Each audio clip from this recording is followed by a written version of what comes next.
देखिए, हर तरीके का अरेंजमेंट किया गया है। वहाँ पे ड्रोन कैमरा है, अलग से कैमरे लगाए गए हैं। जो अन्य सीसीटीवी कैमरे हैं उनके द्वारा निगरानी रखी ही जा रही है। वहाँ पे 16 कंपनियां तैनात हैं, जिसमें एक आरएएफ की कंपनी है, 2 आरआरएफ है, 13 पीएससी की कंपनियां हैं। स्टैंड बाई पे भी फोर्सेज हमारी हैं। पर उससे भी ज़्यादा जो ज़रूरी चीज़ है वो हमने किया है, लोगों से बातचीत। सभी जो मस्जिद हैं उनके मौलवी लोगों से हर एक स्तर पर बातचीत हो चुकी है। पीस कमेटी से बातचीत हो चुकी है। लोगों में विश्वास बहाली सबसे बड़ा आधार है इसका। लोगों से अपील की गई है कि अपनी अपनी मस्जिदों में ही नमाज पढ़ें। और जामा मस्जिद की नमाज के बारे में भी बड़ा स्पष्ट है कि वहाँ पे जो लोग पूर्व में नमाज पढ़ते थे, बल्कि लोगों से अपील की है कि कम संख्या में आवें। वहाँ पे वैसे भी फ्रिस्किंग चेकिंग होगी ही होगी। बाहरी लोगों के वहाँ आने की आवश्यकता नहीं है, नहीं जनरली ऐसा होता भी नहीं है कि लोग अपनी लोकल मस्जिद में ही नमाज पढ़ते हैं, तब तक जब तक कि कहीं बाहर वो ना हो, तब जाके बाहर की मस्जिद में नमाज पढ़ते हैं। तो सामान्य तौर पे वहाँ पे ये होना भी नहीं चाहिए कि बाहर के लोग आवें। दूसरी बात ये है कि सोशल मीडिया और अन्य सारी चीज़ों पर हमारी बराबर की निगाह है। साइबर सेल को लगाया जा चुका है।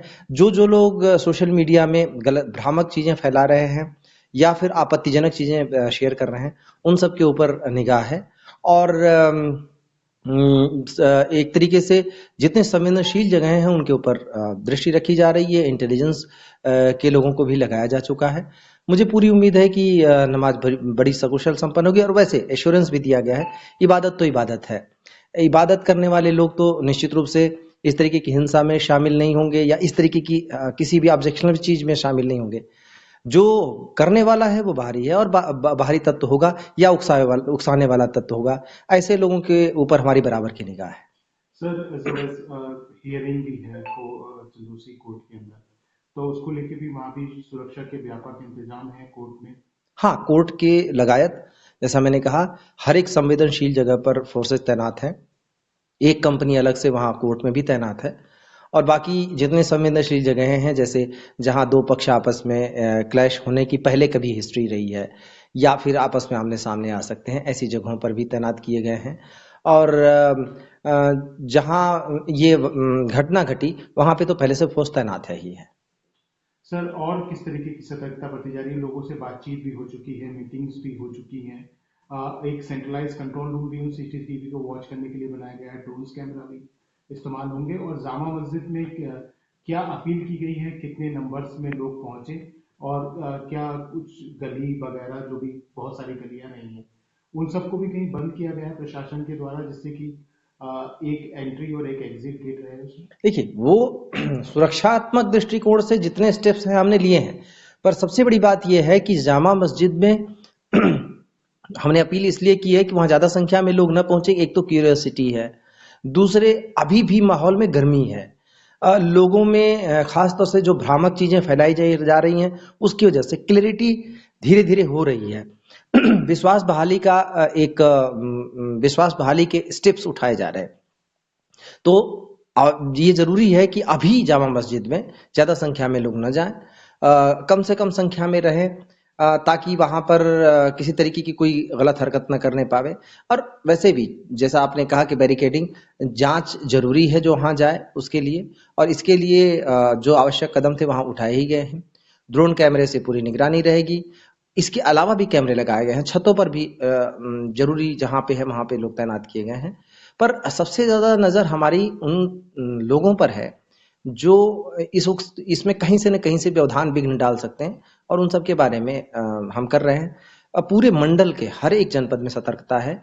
हर एक जनपद में पीस कमेटीज की बैठक की जा चुकी हैं, बातचीत हो चुकी है।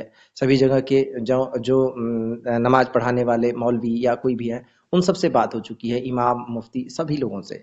और सभी ने एश्योरेंस दिया है कि पीसफुली ही होगी।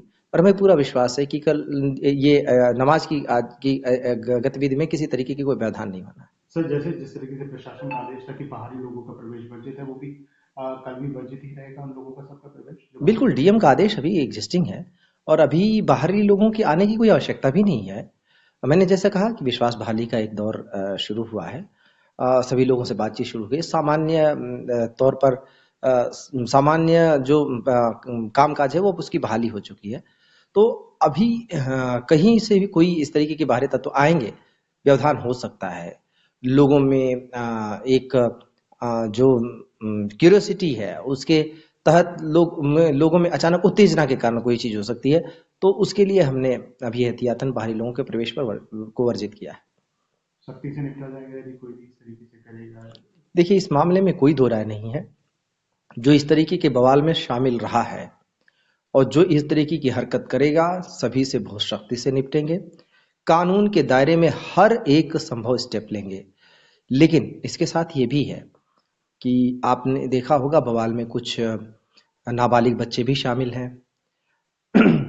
उन बच्चों की जिनकी पढ़ने की उम्र है, उनके हाथों में पत्थर नहीं होना चाहिए।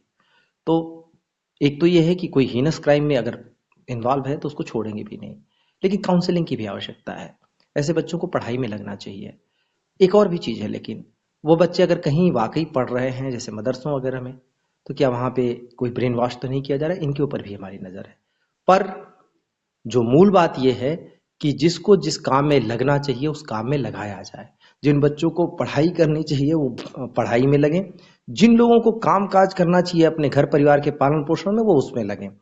हमारा इस पर पूरा प्रयास है और आगे इस पे स्टेप। हमसे जुड़े रहने के लिए हमारे YouTube चैनल को सब्सक्राइब करें और नई वीडियो की नोटिफिकेशन के लिए बेल आइकॉन को दबाएं। अगर आप ये वीडियो Facebook पर देख रहे हैं तो लाइक जरूर करें और ज्यादा से ज्यादा शेयर करें। धन्यवाद।